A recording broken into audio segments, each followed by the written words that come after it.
প্রিয় দর্শক, স্বাগত আমাদের নিয়মিত সাপ্তাহিক আয়োজন চায়না বুলেটিনে। আপনারা জানেন, চীন পৃথিবীর বৃহত্তম রাষ্ট্রগুলোর একটি। চীনের রাজনৈতিক, সমাজতান্ত্রিক, প্রশাসনিক বা কূটনৈতিক ঘটনাবহুল খবরগুলো বন্ধুপ্রতিম দেশ বাংলাদেশের দর্শকদের সাথে ভাগ করে নিতেই চায়না মিডিয়া গ্রুপ সিএমজির এই বিশেষ আয়োজন। সঙ্গে আছি আমি তামান্না জেনিফার। শুরুতেই বিশেষ বিশেষ শিরোনাম। চীন কম্বোডিয়া অভিন্ন কল্যাণের সমাজ গড়ে তোলার প্রতিশ্রুতি চীনের প্রেসিডেন্ট শি জিনপিং এর। চীন ও রাশিয়ার ঐতিহ্যবাহী বন্ধুত্বকে এগিয়ে নিয়ে যাওয়ার আহ্বান। চীন কোরিয়া কৌশলগত অংশীদারত্ব বজায় রাখতে ইচ্ছুক, কোরিয়ার প্রেসিডেন্টের বিশেষ দূতের সাথে সাক্ষাতে চীনের পররাষ্ট্রমন্ত্রী। ৩রা সেপ্টেম্বর বিজয় দিবস উদযাপনে প্রস্তুত চীন। বিজয় দিবস প্যারেড ৮৫টি ভাষায় সম্প্রচার করবে সিএমজি। চীন বাংলাদেশ সম্পর্কের ৫০ বছর পূর্তি দ্বিপক্ষীয় সম্পর্ক উন্নয়নের ঐতিহাসিক সুযোগ, বললেন চীনের রাষ্ট্রদূত। জাপানি আগ্রাসনের বিরুদ্ধে চীনের জনগণের প্রতিরোধ যুদ্ধ ও বিশ্বের ফ্যাসিবাদ বিরোধী যুদ্ধের বিজয়ের ৮০তম বার্ষিকীর স্মরণসভায় যোগ দিতে আসা কম্বোডিয়ার রাজা নরোদম সিহামনি ও রানীমাতা নরোদম মমিনাথ সিহানুকের সাথে বেইজিংয়ে দেখা করেন চীনের প্রেসিডেন্ট শি জিনপিং ও তার স্ত্রী ফেং লি ইউয়ান। তাদের স্বাগত জানিয়ে প্রেসিডেন্ট শি বলেন, আন্তর্জাতিক উত্থান পতনের পরীক্ষায় চীন কম্বোডিয়া একে অপরের বন্ধু হয়ে উঠেছে, যা দুই দেশের জনগণের জন্যই কল্যাণ বয়ে আনবে। এ সময় সিহামনি ও মণিনাথ বলেন, কম্বোডিয়া সবসময় দুদেশের সম্পর্ককে কৌশলগত দৃষ্টিকোণ থেকে দেখে। কম্বোডিয়া চীনের সঙ্গে ঐতিহ্যগত মৈত্রী প্রচার এবং চীনের সঙ্গে নতুন যুগের একটি চীন কম্বোডিয়া অভিন্ন কল্যাণের সমাজ গড়ে তুলতে প্রতিশ্রুতিবদ্ধ।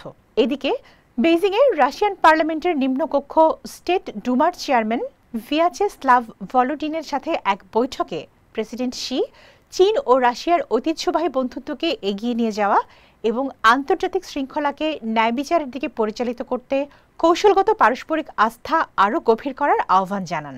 কোরিয়া প্রজাতন্ত্রের প্রতি চীন তার নীতিতে সহনশীলতা বজায় রেখে কূটনৈতিক সম্পর্ক অটুট রাখতে প্রতিশ্রুতিবদ্ধ। চীনের পররাষ্ট্রমন্ত্রী ওয়াং ই বেইজিংয়ে কোরিয়া প্রজাতন্ত্রের রাষ্ট্রপতি লি জাই মিউংয়ের বিশেষ দূত পার্ক বায়ং সেউগের সাথে সাক্ষাৎ করে এই প্রতিশ্রুতি দেন।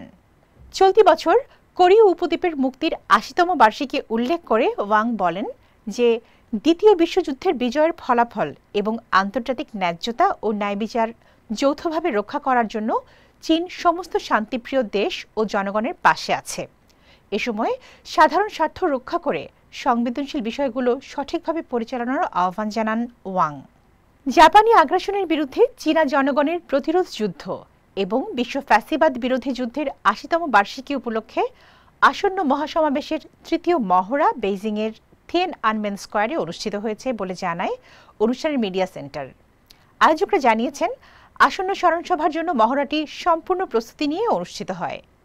অংশগ্রহণকারী সমস্ত বিভাগের মধ্যে সমন্বয় সাধন করে আয়োজিত মহড়াটি কঠোর মান বজায় রেখে সুশৃঙ্খলভাবে আয়োজিত হয়। উদ্দেশ্যকে সামনে রেখে সুষ্ঠু পরিচালনায় আসন্ন অনুষ্ঠানকে সফল করতে মনোযোগী ছিলেন সবাই। সামরিক কুচকাওয়াজটি ৩রা সেপ্টেম্বর থিয়েনআনমেন স্কোয়ারে অনুষ্ঠিত হওয়ার কথা রয়েছে। এদিকে চীনের বিজয় দিবস প্যারেড ৮৫টি ভাষায় সম্প্রচার করবে চায়না মিডিয়া গ্রুপ সিএমজি, যার মধ্যে নতুন ৩টি ভাষা আইরিশ, পিজিয়ন এবং কেনিয়ার ওয়ান্ডা। চলতি বছর চীন বাংলাদেশ কূটনৈতিক সম্পর্ক প্রতিষ্ঠার ৫০তম বছরকে দ্বিপক্ষীয় সম্পর্ক উন্নয়নের ঐতিহাসিক সুযোগ বলে মন্তব্য করেন বাংলাদেশে নিযুক্ত চীনের রাষ্ট্রদূত ইয়াও ওয়েন। সম্প্রতি ঢাকায় বাংলাদেশ রেড ক্রিসেন্ট সোসাইটির জাতীয় সদর দপ্তরে আয়োজিত জরুরি উদ্ধার সরঞ্জামাদি হস্তান্তর অনুষ্ঠানে তিনি বাংলাদেশের উন্নয়নের পথে একজন অভিজ্ঞ অংশীদার হিসেবে পাশে থাকার প্রত্যয় ব্যক্ত করেন। রাষ্ট্রদূত বলেন, বাংলাদেশের নানা দুর্যোগে ঝুঁকি ও চ্যালেঞ্জ মোকাবেলা করে চীন বাংলাদেশে চিকিৎসক দল পাঠিয়েছে। জন্মগত হার্টের সমস্যায় বিনামূল্যে চিকিৎসা প্রদান, বাংলাদেশের বিভিন্ন হাসপাতালে প্রায় ১০০ জন চিকিৎসককে চীনে প্রশিক্ষণে আমন্ত্রণ জানানো সহ নানা বিপর্যয়ে বাংলাদেশের জনগণের সঙ্গে একযোগে কাজ করতে আগ্রহী চীন, যাতে রাজনৈতিক আস্থা আরও গভীর করার পাশাপাশি আধুনিকায়নের অভিজ্ঞতা ভাগাভাগি করা যায়। দর্শক, এই ছিল আমাদের এবারের আয়োজনে। আবারও দেখা হবে চীনের সমসাময়িক খবর নিয়ে আগামী সপ্তাহে একই দিন একই সময়ে।